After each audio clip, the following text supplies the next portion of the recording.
Assalamualaikum warahmatullahi wabarakatuh. Waalaikumsalam warahmatullahi wabarakatuh. Jumpa lagi dengan saya dalam channel Pesan Duniawi tentang pentingnya belajar makrifat. Dan kali ini tetap berkolaborasi dengan Mbah Munajat Karimullah. Yang akan kami sampaikan pada pertemuan kali ini adalah tentang agama dalam perspektif qadim. Agama samawi adalah agama langit, agama yang berasal dari Allah, langsung disampaikan melalui para rasul. Itu adalah agama qadim, bersifat baku, mutlak dan kekal, tidak berubah oleh waktu dan tempat, tidak hanya berlaku di dunia, tetapi berlanjut hingga akhirat. Allah berfirman dalam surat Taubah ayat 33 yang artinya, Dialah yang mengutus Rasulnya dengan petunjuk dan agama yang benar agar dimenangkan atas seluruh agama. Kalau agama Arbi adalah agama bumi, hasil pemikiran manusia yang baharu atau berubah-ubah, bisa berubah-ubah, berkembang dan tidak mutlak. Agama Arbi tidak mungkin menyatu karena tiap-tiap waktu periode akan berbeda sesuai dengan akal dan budaya manusianya. Ia tidak bersumber dari wahyu, melainkan dari rekaan. Inti agama qadim adalah agama yang satu jalannya, satu Tuhannya, dan satu Rasulnya pun satu hakikatnya. Meskipun bentuknya berbeda-beda, dalam sejarah manusia setiap Rasul sejak Nabi Adam hingga Nabi Muhammad SAW membawa agama yang sama secara hakikat, yaitu tauhid, tunduk mutlak kepada Tuhan. Kemudian kita akan sampaikan tentang pemahaman agama dalam sistem wasilah. Dalam perjalanan menuju agama qadim, umat manusia melalui tingkatan-tingkatan. Itu ada tiga tingkatan. Tingkatan pertama yaitu tingkat Yahudi. Secara bahasa berarti dibebaskan atau dimerdekakan, yang artinya seorang patuh terhadap hukum-hukum lahiriah, menjalankan syariat dengan bimbingan guru zahir sebagai pembimbing. Ini adalah tingkatan amal zahir, permulaan dan perjalanan spiritualnya. Itu yang disebut tingkat Yahudi atau syariat.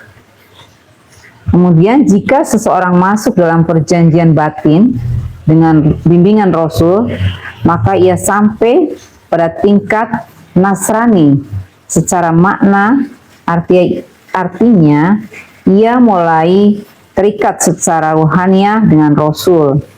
Ini adalah jalan hakikat, bukan sekedar hukum lahiriah, tetapi hubungan ruh yang mengikat. Kemudian yang ketiga adalah Islam, yaitu penyatuan keduanya antara Yahudi dengan Nasrani.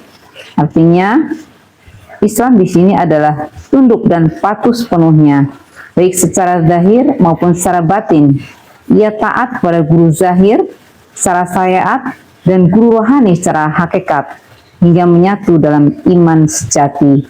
Ini sudah ma'rifatullah ya kalau Islam ini. Nah, kemudian kita juga akan menyampaikan bahwa tahapan spiritual menuju agama qadim adalah ada tahapan-tahapan. Yang pertama orang disebut Islam tadi. Orang Islam itu belum tentu beriman, karena bisa hanya secara formal syariat saja. Kemudian kalau orang beriman, pasti dia orang Islam, karena iman adalah inti dari Islam. Namun orang beriman juga belum tentu orang yang bertakwa, tetapi orang yang bertakwa pasti adalah orang yang beriman. Nah, ini Mbah Munajat bisa minta disampaikan tahapan spiritual menuju agama qadim tadi, Monggo Mbah Munajat. Terima kasih Bu Nyai. Ini suatu bahasan yang amat luas sesungguhnya, dan kita harus presisi mendudukannya, karena kalau konstruksinya tidak tepat menjadi bias pemahaman kita. Jadi sebelum ke pemahaman kodim, mungkin lebih baik kita awali dari perspektif Islamnya dulu ya.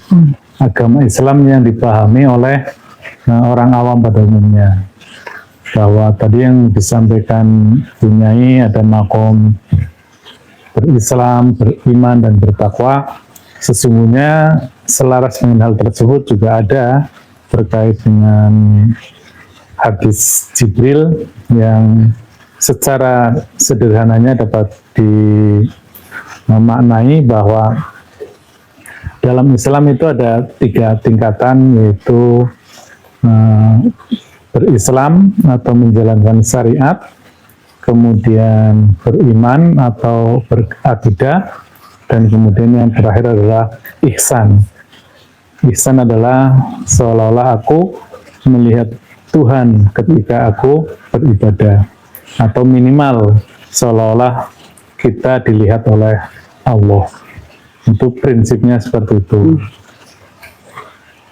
Sesungguhnya itu juga mirip-mirip juga dengan yang tadi disampaikan oleh Bu Nyai, tetapi itu dalam perspektif kodimnya. Jadi hal ini merujuk kepada Al-Hujurat 14, yaitu ketika sekelompok Arab Badui di zaman yang sama bertemu dengan Rasulullah, kemudian mereka menyatakan kepada Rasul, "Ya Rasul, kami telah beriman." Tetapi Rasul menjawab dengan tegas, "Kamu baru berserah diri, kamu baru berislam, karena iman belum tertancap di dadamu." Dan di situ sudah sangat jelas terminologi yang dipakai adalah Rasul, bukan Nabi. Artinya Rasul adalah makhluk ruhaniyahnya.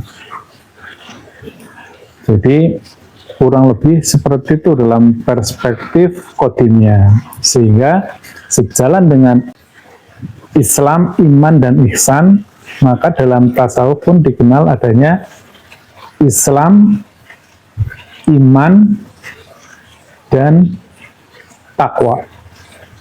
Jadi berislam adalah berserah diri secara zahirnya.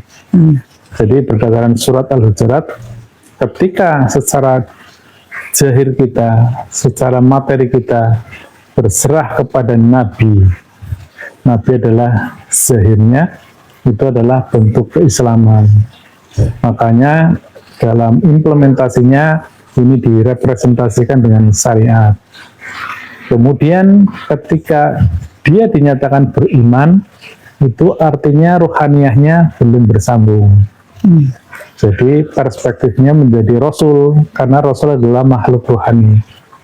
Sehingga seorang baru dikatakan beriman ketika ruhaniyahnya tersambung kepada tali wasilah.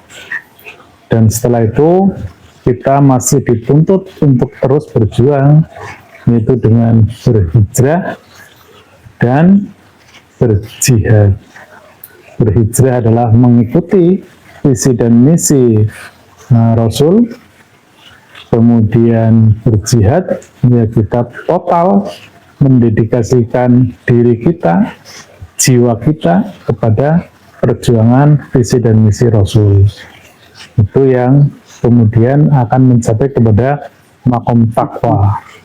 Takwa adalah bagaimana ruhaniyah kita dapat bersambung secara permanen, bagaimana diri kita menyerahkan secara totalitas terhadap sistem wasilah ini, sehingga dapat bersambung kepada Allah Subhanahu wa Ta'ala secara permanen. Nah, tadi kemudian Bu Nyai secara dramatis mempersambungkan fenomena ini dengan fenomena agama-agama yang ada di dunia. Jadi sekaligus saja ya Bu Nyai, biar clear itu apa yang dimaksud dengan Yahudi, Nasrani, dan Islam. Jadi ternyata secara menyeluruh agama-agama yang pernah diturunkan ke dunia ini pun sesungguhnya gradatif juga, berlevel-level juga. Jadi Yahudi itu dipahami sebagai pembebasan. Jadi Nabi Musa membebaskan bangsa Bani Israel dari kekejaman Fir'aun dan dia menjadi simbol pembebasan. Makanya setelah dibebaskan dia perlu diatur. Jadi awal mula orang teratur itu ya di masa Yahudi itu. Jadi bagaimana seseorang menjadi teratur, ya perlu aturan. Aturan itulah yang namanya syariat. Kemudian di masa Nabi Isa yang lebih kepada hakikat dalam beragama, bahwa Nasrani dimaknai sebagai perjanjian ruhani dengan Rasulnya, perjanjian ruhani dengan Tuhannya melalui Rasulnya. Sehingga dalam perspektif tasawuf ini dimaknai sebagai iman. Jadi lebih meningkat ketika kita Sudah masuk dalam Nasrani ya.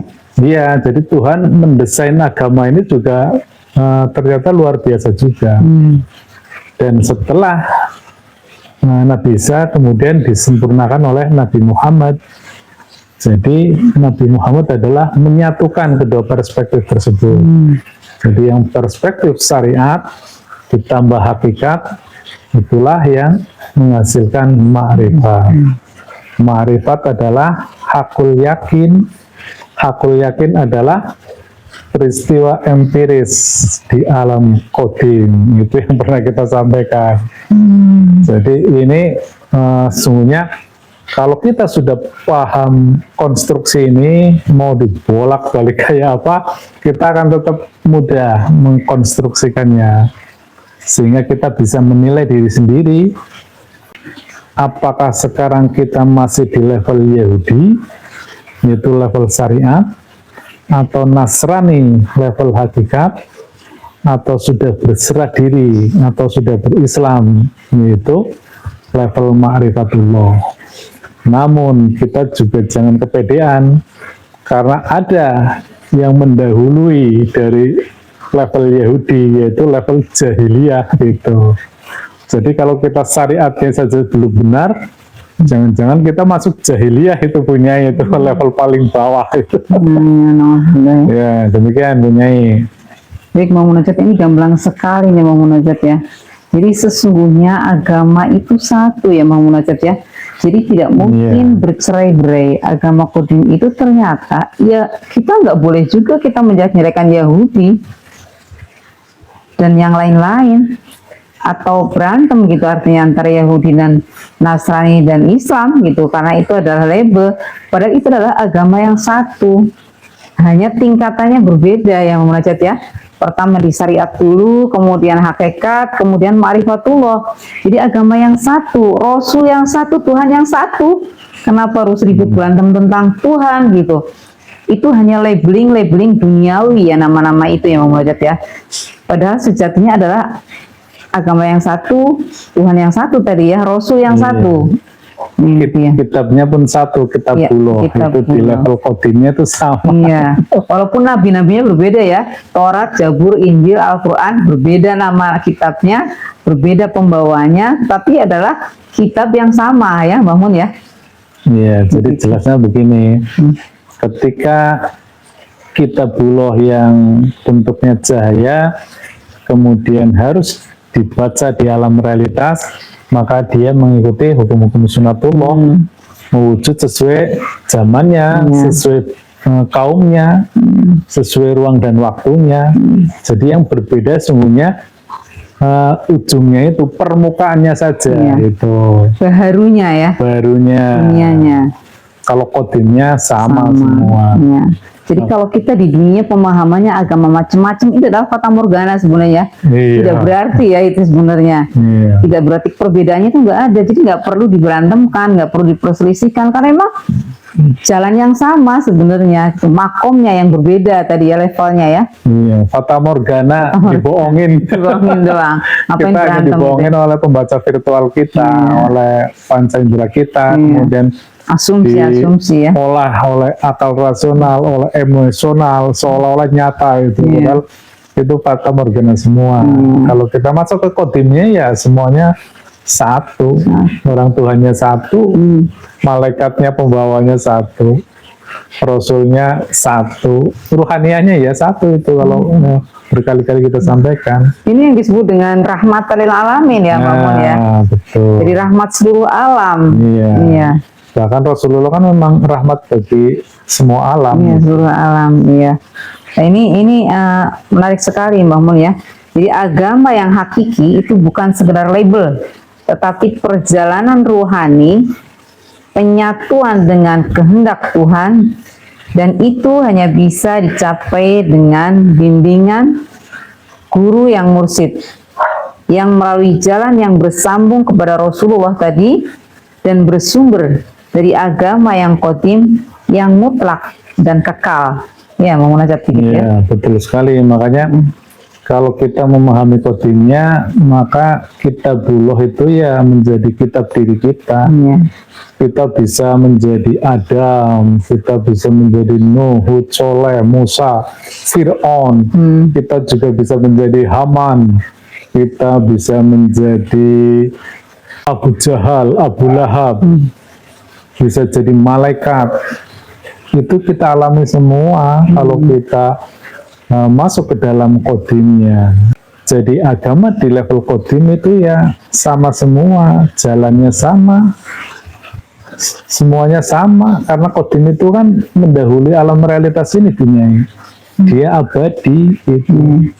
Termasuk akhirat juga kodim juga. Jadi selesaikanlah akhiratmu semasa di dunia ini. Demikian Bu Nyai, mudah-mudahan jelas. Ya, demikian luar biasa yang bisa kami sampaikan pada pertemuan kali ini. Mudah-mudahan dapat memberikan wacana atau hasanah buat kita semua dalam memahami bagaimana cara kita beragama yang benar, yang luar biasa, yang kita bisa paham tentang apa yang dimaksud dengan agama yang rahmatil alamin. Itu perspektif kodimnya. Jadi yang kita ambil adalah sejatinya yang kekal, yang hidup, yang rohani, yang Allah, yang maha akhirat. Itu adalah yang kodim.